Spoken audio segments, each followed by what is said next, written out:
네, 계속해서 아슬아슬한 중동 상황 전문가 두 분과 함께 짚어보겠습니다. 반길주 국립외교원 교수, 백승훈 한국외대 중동연구소 전임연구원 나오셨습니다. 안녕하십니까? 네, 안녕하세요.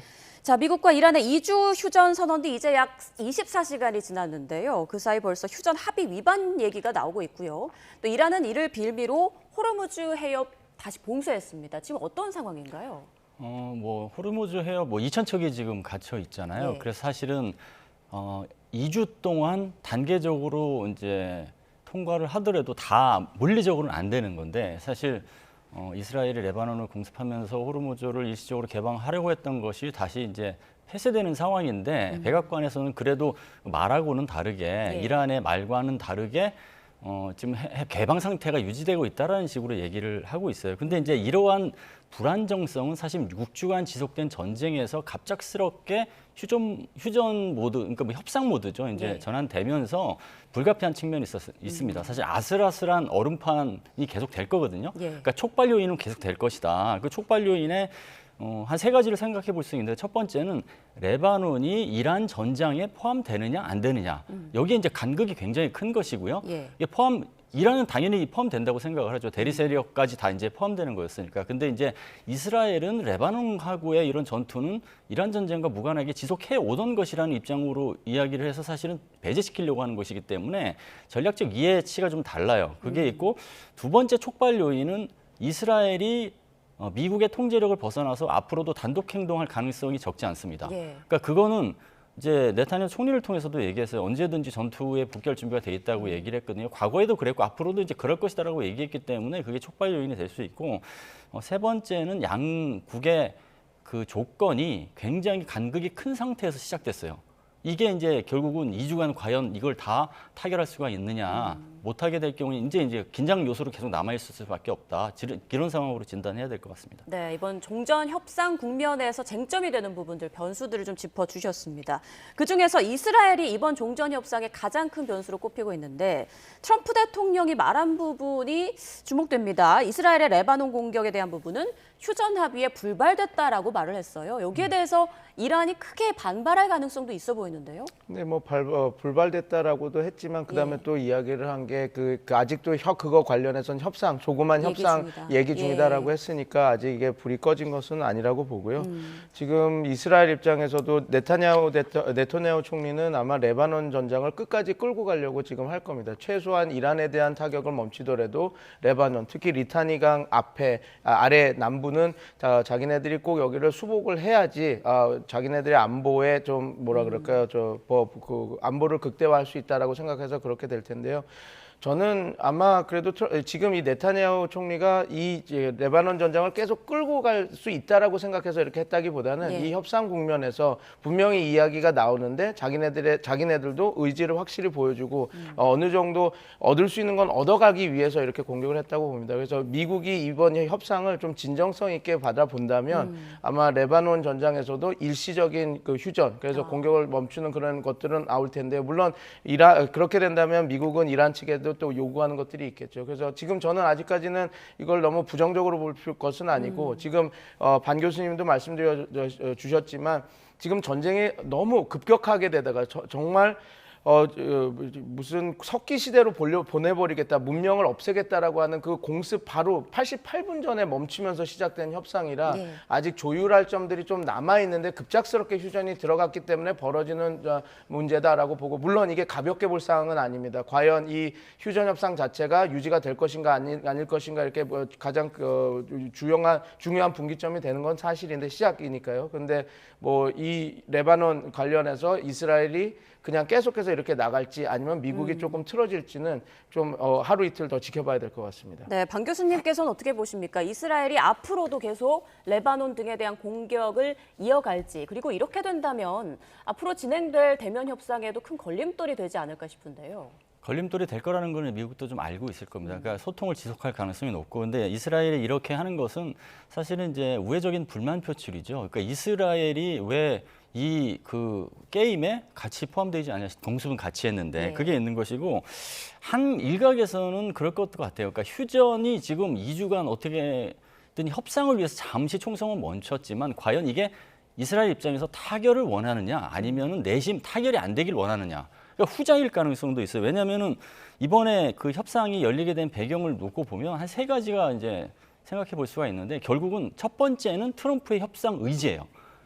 협상 의지가 굉장히 끝까지 강했고 이란이 조금만 반응해주면 협상 모드로 전환하고자 하는 의지가 있었어요. 그러니까 이란이 약간 자세를 이제 낮춘 거죠. 그게 이제 모스타바가 관여했다는 뭐 보도도 있고 그렇지만 어쨌거나 침략국 규정을 안 하면서 그러니까 협상 모드에 약간의 제스처를 취하니까 이제 됐다라고 얘기를 한 거예요. 그러면서 두 번째 사실 중재국의 뭐 노력도 있었지만 협상의 의지가 있었기 때문에 중재국의 노력도 빛을 발했다. 그게 있었고 마지막에 중국 끌어들이가 있었죠. 근데 이 세 가지 모두 보면 이스라엘은 없거든요. 예. 거기에 대한 불만 표출이기 때문에 그리고 중동 재편이라는 절호의 기회를 맞이했을 때 이런 식으로 끝나면 그 기회가 목표 달성으로 이어지지 않는다라는 그런 위기 인식도 있을 것 같습니다. 네, 이런 현지 보도에서는 이번 휴전 협의 위반 사례로 이 종전 협상 전체가 깨질 수도 있다라는 우려도 나오고 있는데 그렇게까지 될 가능성이 있다고 보십니까?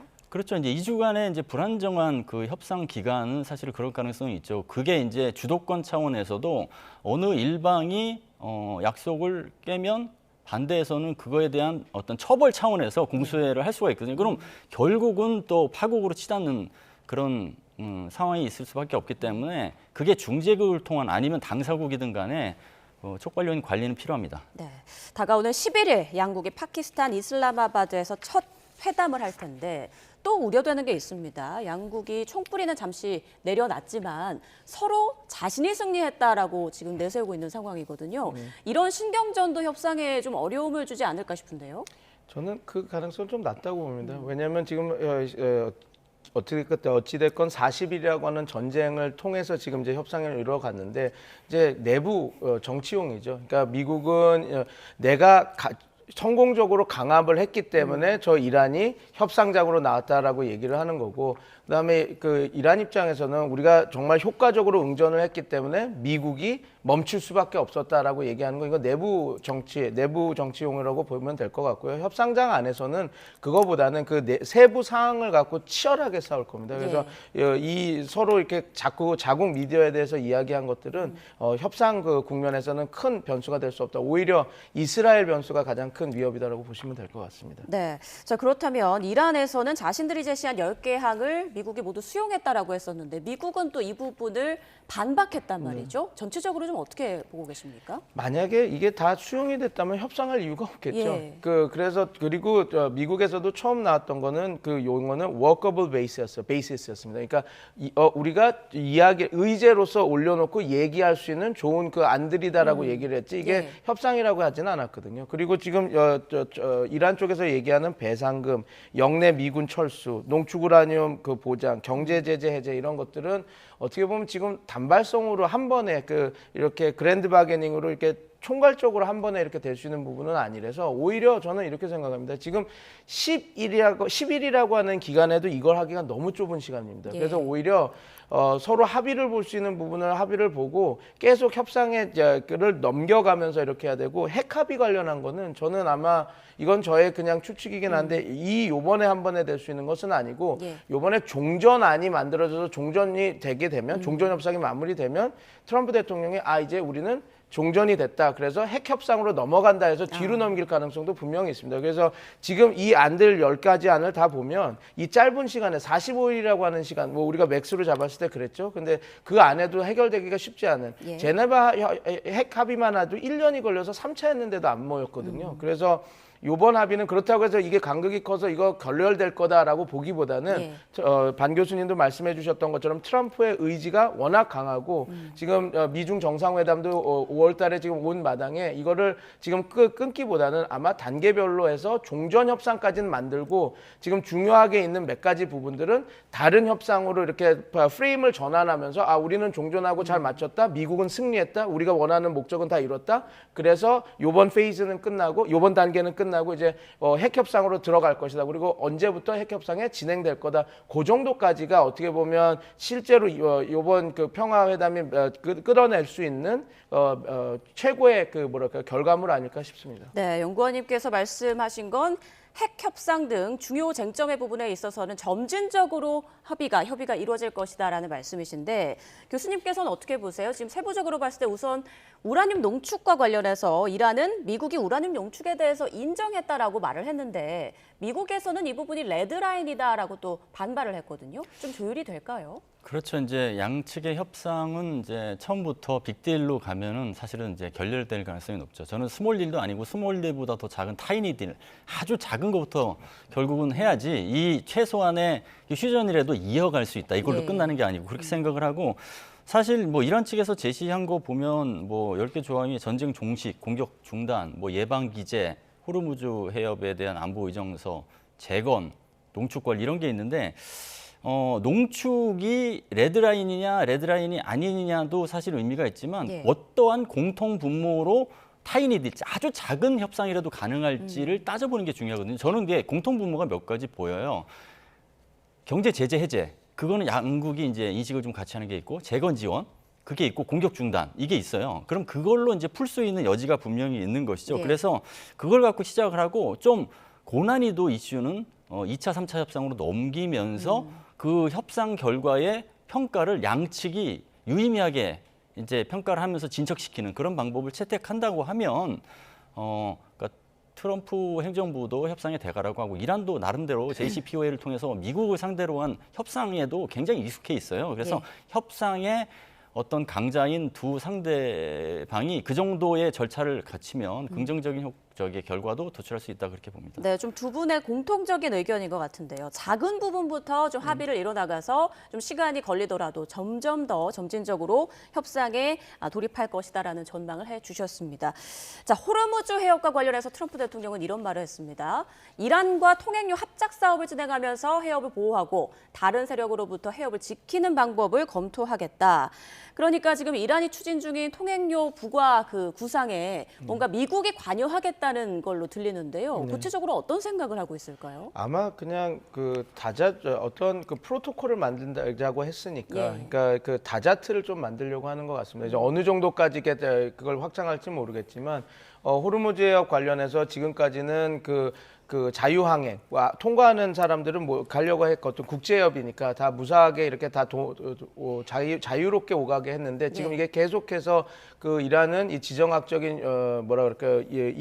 자기네들의 높은 그 지점을 유지해서 하면서 이걸 자꾸 무기로 사용하지 않습니까? 그래서 미국 입장에서도 어떤 다자트를 해서 어떤 제도화를 해서 이 호르무즈 항행을 조금 더 안전하게 보장하는 그걸 만들려고 하는 그런 과정에다 이렇게 있는데 이 안에서 이제 자꾸 그 말다툼이 나오죠. 그래서 뭐 트럼프 대통령도 워낙 그 수사가 센 분이라 그냥 자꾸 통행료를 내가 걷는 거 미국이 걷는 거 어떠냐 뭐 이란은 우리가 걷겠다 이렇게 하는데 통행료를 걷는 것까지는 제가 갈 때는 불가할 것 같고 만약에 이런 다자체가 만들어진다면 다자체가 운용하는 운용 자금은 나와야 되지 않겠습니까? 안전적으로 유지가 되려면 그래서 그런 다자체 운용 비용 관련해서 그 통행료는 아니고 이 그 어떤 그 뭐랄까 시설 아니면 그 통행 제도 유지비 이런 걸로 해서 할 가능성은 또 높다. 그런데 오히려 그게 만약에 뭐라 그럴까 합리적인 가격으로 유지가 된다면 오히려 이 안정성을 확보하고 담보할 수 있기 때문에 더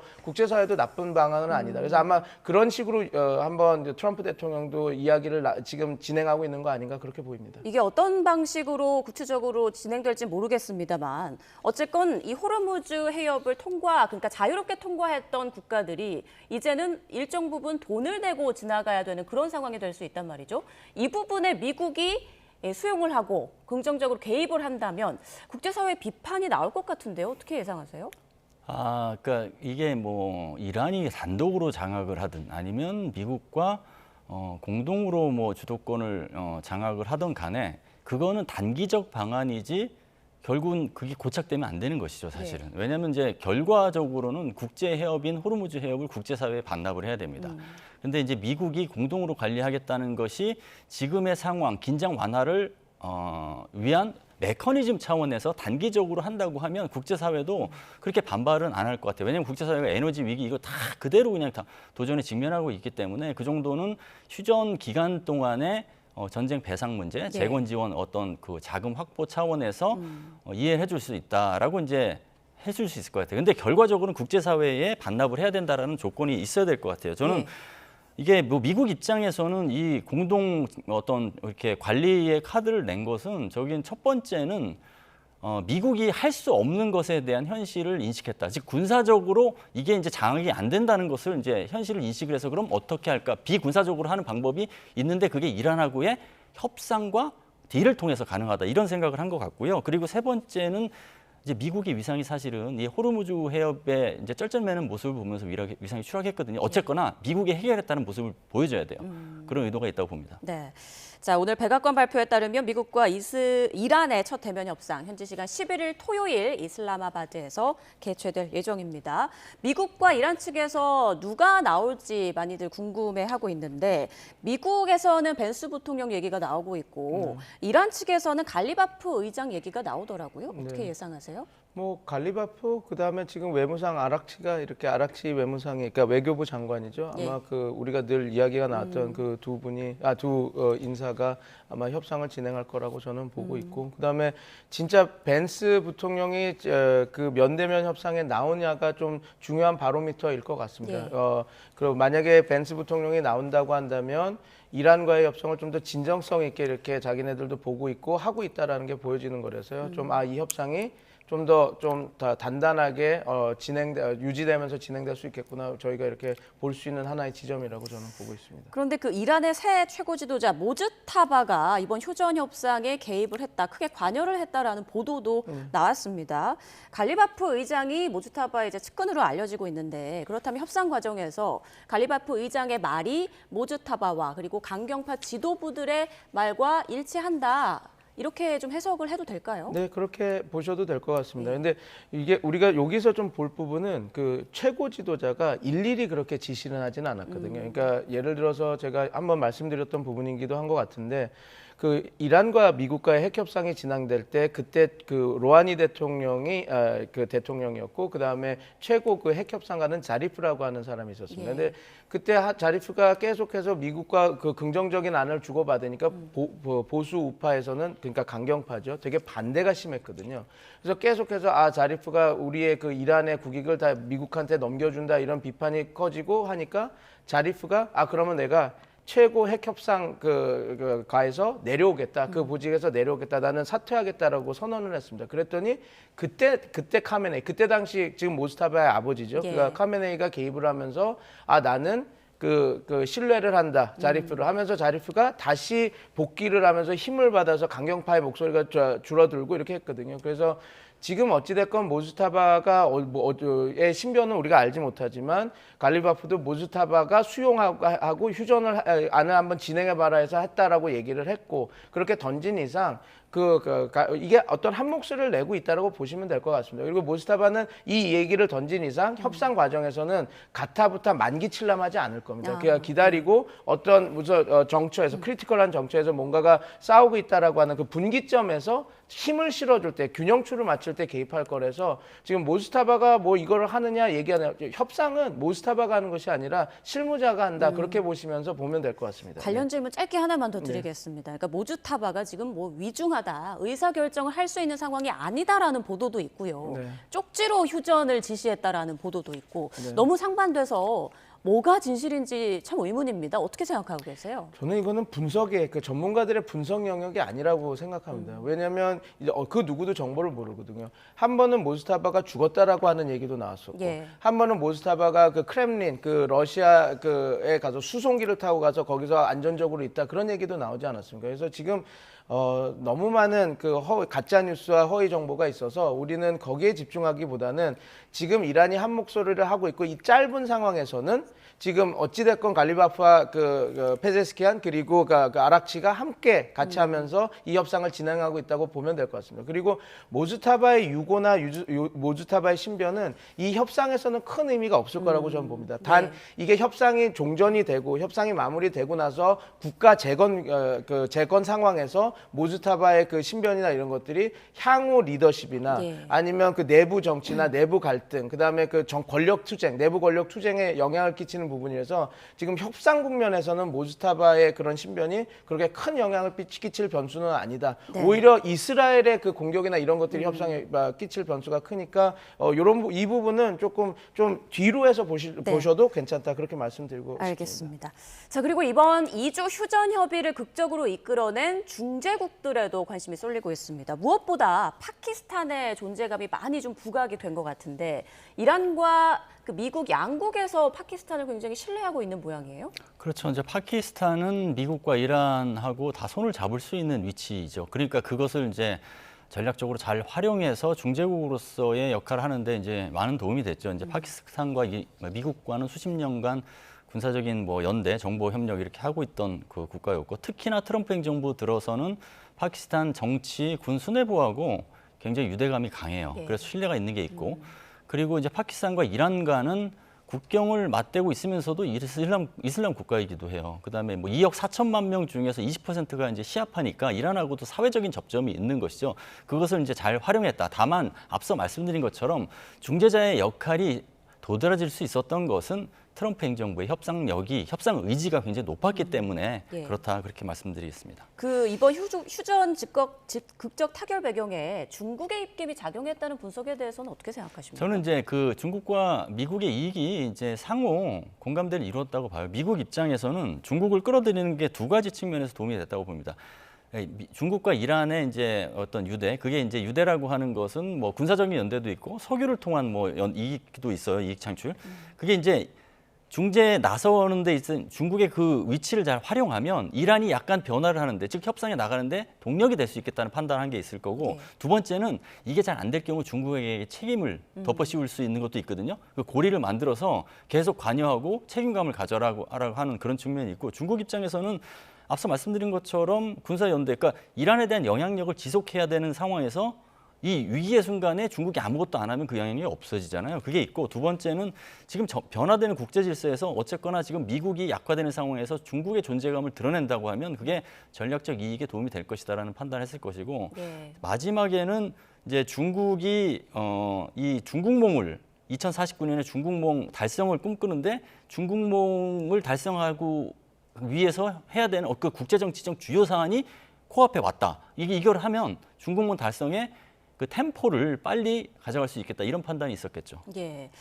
자, 그러면 이번에는 이란과 미국 내부의 반응을 좀 보도록 하겠습니다. 지금 이란에서는 휴전을 환영하는 집회도 열리고 있고, 또 한쪽에서는 뭐 성조기를 태우는 등 반미 집회도 열리고 있다고 하는데, 현지 분위기 좀 들으신 내용이 있습니까? 뭐 이게 그 말씀하신 두 현상이 같은 현상인 거죠. 미국에 대해서 규탄을 하면서 승리를 축하하는 그런 거기 때문에 예. 지금 어떻게 보면 이번 전쟁을 통해서 미국이 인지전에서는 실패한 거 아닌가라는 생각이 많이 듭니다. 왜냐하면 불과 몇 달 전만 하더라도, 그러니까 12월 1일까지만 하더라도 그 이란 시민들의 봉기가 카메네이에게 죽음을, 그런 그 구호들이 나왔었거든요. 근데 지금은 정말 반미 감정들이 더 고취되면서 지금의 그 똑같이 정권이 바뀐 것이 아님에도 불구하고 지금 이 전쟁을 수행한 뭐라 그럴까요? 그 신정 민주주의 체제 그 기득권들과 함께 이거 기뻐하고 있는 모습이, 어떻게 보면 트럼프 대통령이 이 전쟁에서 이끌어오면서 여러 가지 실책들, 그리고 잘못된 말한 부분들, 그러니까 쿠르드족을 이용해서 분란을 일으키려고 했던 점과 그 쿠르드에게 우리가 무기를 준 거 사실이다라고 해서 그게 뭐 그 어떤 치적으로 이야기했던 부분들, 이런 것들이 어떻게 보면 그 이란 국민들에게 영린을 건드렸고, 그 다음에 지금 주시는 현상들이 나와서 오히려 반미 감정과 지금 현 지도부를 지지하는 그렇게 만들었고, 지금 미국 관련한 것은 뭐 보도가 너무 많이 됐죠. 뭐 로이터 입소스 보도에서도 미국 국민 66%가 이 전쟁의 미국의 목표가 달성 안 되더라도 끝내야 된다라고 얘기할 정도로 반대가 크고 하니, 뭐 지금 이 내부 정치 안에서의 이번 전쟁, 물론 이 전쟁이 갖고 온 성과는 이제 나중에 더 분석을 해봐야 되겠지만, 내부 정치적으로는 이 전쟁에서 오히려 누가 더 지지를 많이 이끌어냈는지는 자국민에 대한 부분입니다. 얘는 뭐 극명히 지금 드러나고 있지 않나, 저는 그렇게 보고 있습니다. 네, 자, 말씀 중에 속보가 들어왔습니다. 이란이 호르무즈 대체 항로를 발표했다라는 내용입니다. 기뢰 가능성을 회피하기 위한 내용인데 지금 이란 혁명수비대 해군이 호르무즈 해협을 통과하는 선박들이 기뢰를 피할 수 있도록 대체 항로를 표시한 지도를 게시했다라고 이란의 ISNA 언론에서 보도를 했습니다. 조금 전 우리가 호르무즈 해협에 대한 얘기도 했었죠. 일시 휴전 조건이 호르무즈 해협 개방이었는데 통항 재개 만 하루도 안 돼서 이란이 다시 통제에 나선 상황이었습니다. 바로 이란 주장에 의하면 이스라엘의 레바논 공습이 휴전 합의를 깬 것이다, 이런 주장이었는데 교수님 어떻게 보십니까? 지금 이란 혁명수비대 해군에서 대체 항로를 발표를 했다. 그리고 지나는 선박들이 기뢰 가능성을 좀 회피하기 위해서 이런 대체 항로를 열어줬다, 이런 내용인 것 같습니다. 이거는 이제 긍정적으로 볼 부분도 있고 예. 기존의 전쟁의 연장선으로 볼 부분 두 가지 양면이 다 있습니다. 이제 긍정적으로 볼 부분은 그래도 폐쇄했던 호르무즈 해협을 개방하기 위한 노력은 하고 있다. 왜냐하면 지금 기뢰가 이미 10개 정도를 부설한 걸로 알려져 있었거든요. 예. 부설하면 뭐가 문제냐면 부설한 위치에 정확히 있지 않고 떠다닐 수도 있고 막 그래요. 그러면 어쨌거나 10개 정도의 기뢰라면 한 척도 못 다니죠. 불안정하죠. 그래서 거기에서 완전히 이격돼서 기뢰 위협을 그래도 최소화시킬 수 있는 항로로 제시한다는 것은 그래도 이제 2천여 척을 이제 통과시키기 위한 노력을 이제 가시화한 것으로 볼 수 있어요. 근데 한편으로는 저거는 거꾸로 말하면 이란의 호르무즈 장악 능력을 보여주는 거예요. 예. 그러니까 결국은 이란 전쟁을 통해서 장악 능력을 높였는데 그것을 다시 현시하는 측면이고 이거는 대미 협상력을 높이는 요소이기도 합니다. 백 연구원님의 첨언도 좀 들어보겠습니다. 지금 다 말씀을 주셔서 예. 네, 어찌됐건 이란이 그 자기네 의지를 보여주는 거죠. 호르무즈 항로를 우리가 보호하고 뚫어줘 왔다 갔다 하게 열어주겠다라고 하는 그것들을 좀 진정성 있게 보여주는 것이라서 뭐 이건 미국에 대한 사인을 보낸다라고 생각합니다. 예. 그래서 우리가 진짜로 호르무즈 해협을 막으려고 하는 게 아니고 이렇게 하려고 한다라는 걸 보여주는 거라서 저는 향후 협상에 또 그래도 긍정적인 사인은 아닌가 저는 그렇게 보고 있습니다. 네, 이 부분에 대한 자세한 내용은 또 들어오는 대로 저희가 전해드릴 거고요. 마지막으로 미국 내 상황도 좀 여쭤볼게요. 지금 미국 정치인들, 민주당 내에서 트럼프 해임안을 촉구하고 있다, 추진하고 있다는 얘기가 나오는데 분위기 좀 어떻습니까? 그렇죠. 내부적으로 이제 헤그세스를 해임을 하고 트럼프를 직무정지하겠다. 수정법 25조의 근거로 해서. 근데 사실 현실 가능성은 없어요. 왜냐하면 직무정지를 하려면 내각에서 이제 그걸 그렇게 조치를 해야 되는데 친트럼프 내각에서 할 수는 없고, 그 다음에 탄핵을 하려면 상원 3분의 2 이상 동의해야 되는데 사실 공화당이 장악하고 있기 때문에 현실 가능성은 없어요. 근데 민주당에서 이렇게 이야기하는 것은 지지율이 이제 33%까지 트럼프 지지율이 바닥난 이 어떤 민심을 지금 이 문제를 아주 부각시킴으로써 중간선거에서 유리한 고지를 점하기 위한 확고한 발판 굳히기로 하겠다라는 어떤 정치적 계산이 좀 있는 것이죠. 예. 그리고 이제 이런 계산이 통할 거라고 생각을 하는 거예요. 반전 시위가 굉장히 심하고 이게 미국이 이긴 전쟁이 맞나라고 의구심이 있는 상황에서. 근데 한편으로는 이렇게 되면 될수록 트럼프의 분열보다는 또 결집으로 이어지는 그런 반작용도 있을 거라고 봅니다. 예. 자, 두 분의 말씀 총 정리를 좀 해보면 이스라엘의 공격 여부와 협상 안의 주요 쟁점 부분들이 이번 종전 협상에 있어서 하나의 변수가 될 것 같은데요. 그 부분 계속 눈여겨보도록 하겠습니다. 지금까지 반길쭉 국립외교원 교수, 백승훈 한국외대 중동연구소 전임연구원과 함께했습니다. 고맙습니다. 감사합니다.